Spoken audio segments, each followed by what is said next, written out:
It's the early 1930s.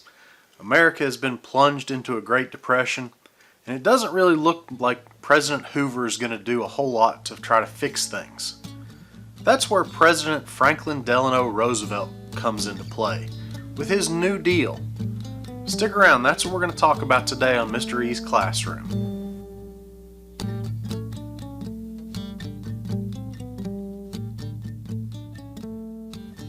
Hey ladies and gentlemen, Mr. E here.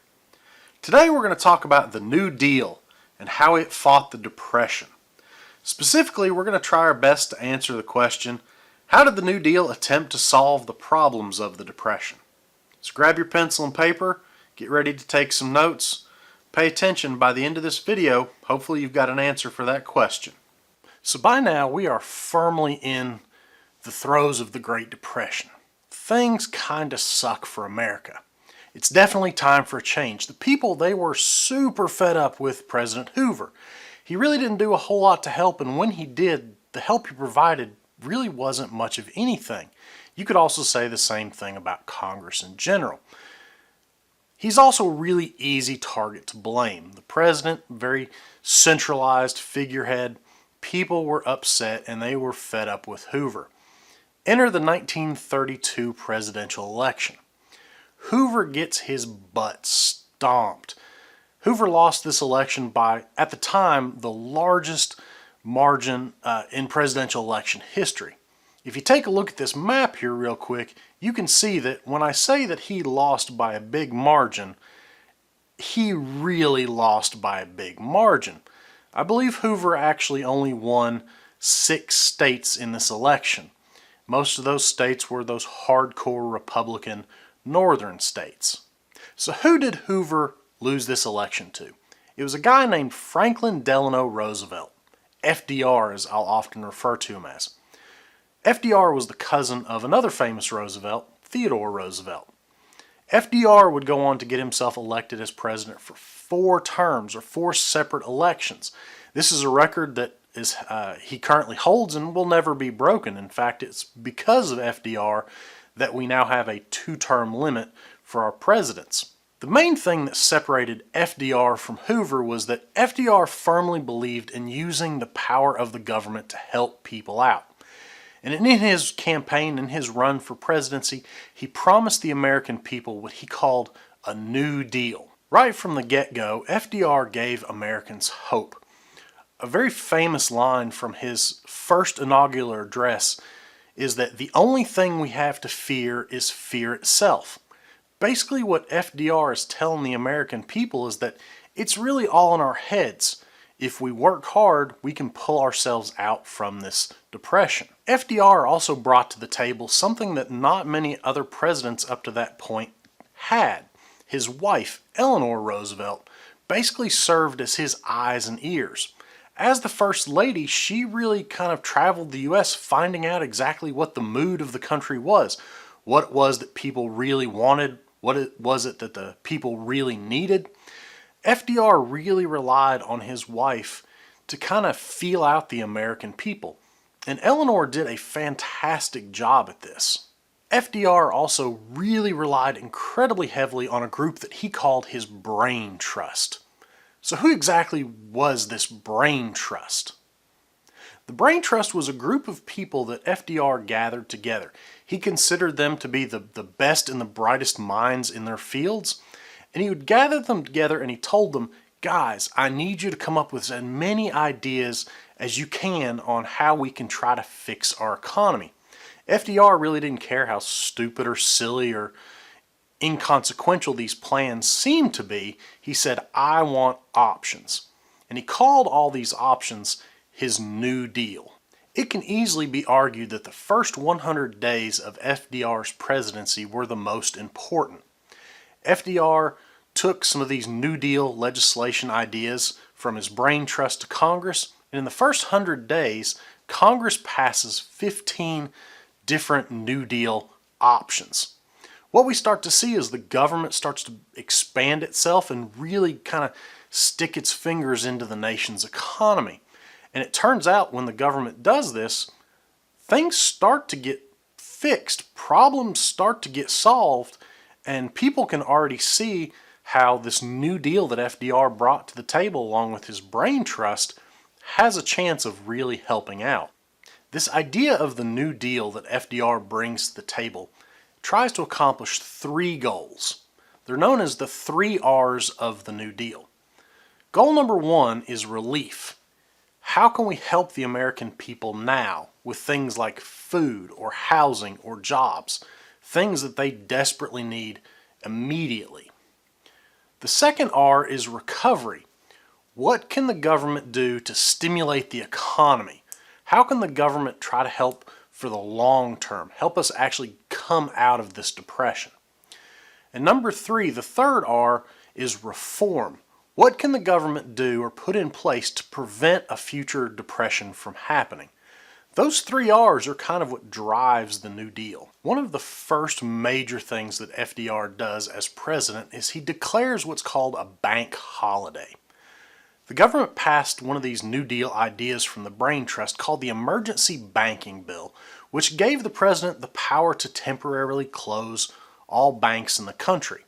And FDR decided to close those banks for 4 days. They figured that was enough time for all banks to kind of get their ducks in a line and straighten themselves out. When this was originally presented to the American people, they were a little bit skeptical. They really thought this was an extreme action to take. But it turns out it actually really worked.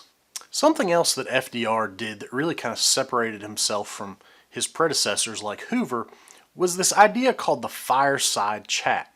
Every so often, FDR would address the nation via radio and really kind of explain what was happening, to let everybody know exactly what he was trying to accomplish with these New Deal ideas that were being thrown out there. The first Fireside Chat actually happens after the bank holiday, and he really explained to the American people why he decided to take that action.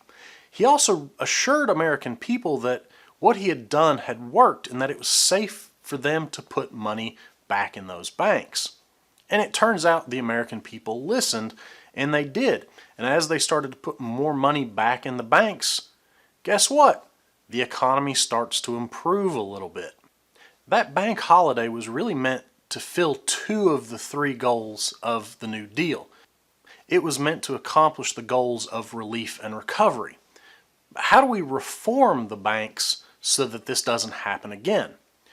2 major laws get passed. The first is the Federal Deposit Insurance Corporation. You and I know it today as the FDIC. Yeah, it's still around. This basically insured all bank deposits. This is what gave people confidence that it was okay to put money in the banks. You could deposit money into the bank and you could be guaranteed to always get a certain amount back. This really allowed people some security when it came to what they were doing with their cash. The second major thing was the Securities and Exchange Commission, or as I like to refer to it, the other SEC. This really regulated stock markets. The SEC basically controls what happens with the stock market. If the stock market goes down too quickly, well, the SEC steps in and closes the thing down to try to get people to calm down a little bit.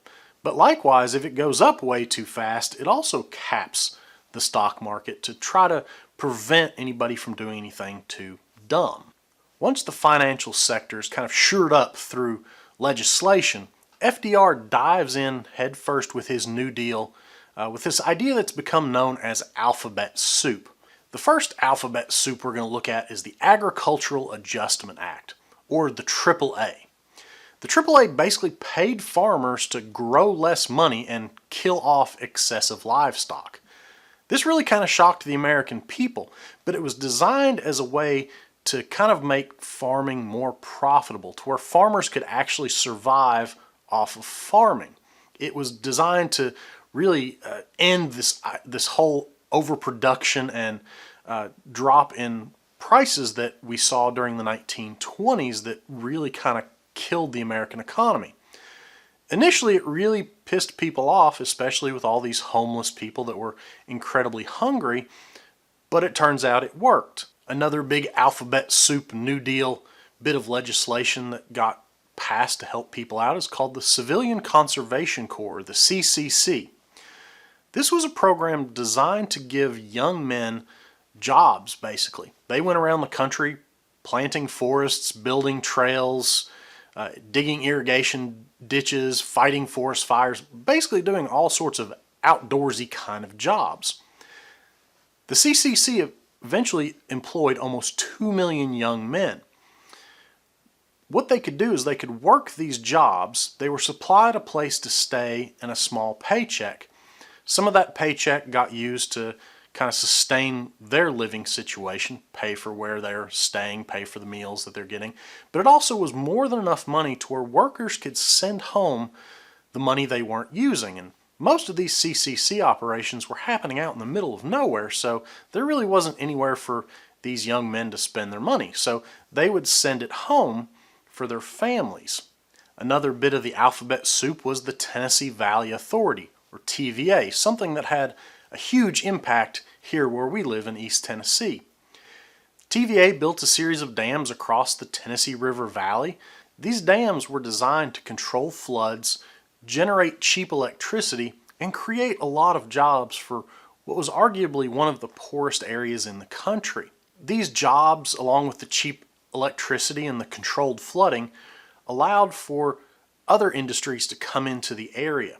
It also allowed for farmers to be a little more sustainable when it came to their farming. They didn't have to worry about their crops getting flooded out. The National Recovery Administration, or the NRA, was a program that was put in place to try to establish minimum wages for workers and minimum prices for goods. This allowed the public to buy more goods and companies could still kind of make a profit. It also kind of established a code of fair competition within industries. It kept some companies from coming in and just totally undercutting other companies when it came to prices. This allowed for more businesses to get established and make a profit. And of course, when they would make a profit, workers would see a little bit better salaries. And of course, when they had money, they could go out and buy other goods. And y'all remember how this cycle works, right? We've talked about it a few times in class already. The last spoonful of alphabet soup we need to talk about in this section is the Public Works Administration, or the PWA. This was a program that built bridges and dams and power plants, government buildings, things like that all over the country. It created millions upon millions of jobs. It also really helped to improve the infrastructure of the country. This really gets the ball kind of rolling with the economy. Now there's some other alphabet soup New Deal programs that we'll talk about later, but those are what we see kind of in the first couple years of FDR's presidency. And they're designed mostly to relieve and recover. Reform will come a little bit later, but this really gets the economy kind of jump-started. As you can imagine, this New Deal program that FDR brought to the table was definitely not without any kind of opposition.